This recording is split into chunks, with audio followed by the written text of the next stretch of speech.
ఇల్లు ఇచ్చిర్రా లేదా అనేది నాకు అర్థం కాని పరిస్థితి ఉంది. ఎందుకంటే మీరు దయచేసి పుసపుసన ఇల్లు కడితే మీ బుడ్డ మునిగే ప్రమాదం ఉంటుంది, తస్మాత్ జాగ్రత్త అని చెప్తా ఉన్నాను. ఇలా వాళ్ళు వచ్చి ఏం చేస్తారు, ఈ పత్రం ఇచ్చిపోతారు ఉట్టిగా.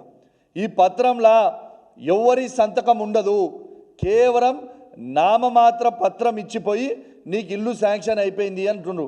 మరి నోట్ ఫైల్ నంబర్ ఏది, ప్రొసీడింగ్ కాపీ ఏది, ఇవన్నిటికీ జవాబు చెప్పరా? అసలు ఎక్కడిచ్చిర్రు? మరి ఇవన్నీ ఎవరి సంతకం లేకుండా పత్రాలు ఇచ్చినప్పుడు, మేము ఎట్లా నమ్మాలి ఇది ఎవరిచ్చినట్టు? మరి నా కలెక్టర్ సంతకం లేదు, నా ఆర్డీఓ గారి సంతకం లేదు, నా ఎంఆర్ఓ గారి సంతకం లేదు, నా హౌసింగ్ మంత్రి గారి సంతకం లేదు, నా ముఖ్యమంత్రి గారి సంతకం లేదు. మరి వీళ్ళందరి సంతకాలు లేకపోతే మళ్ళొక్కసారి చెప్తా ఉన్నాను, ఇలా హుజురాబాద్ నియోజకవర్గంలో పంచిన పత్రాలు ఇవి. ఒక పత్రం మీకు శాంపుల్గా చూపిస్తూ ఉన్నాను.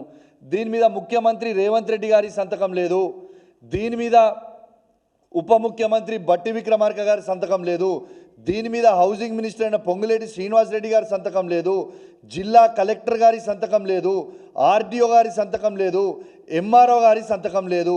మరి సంతకం లేకుండా ఈ పత్రాలు వంచితే ప్రజలు ఎట్లా నమ్మాలి?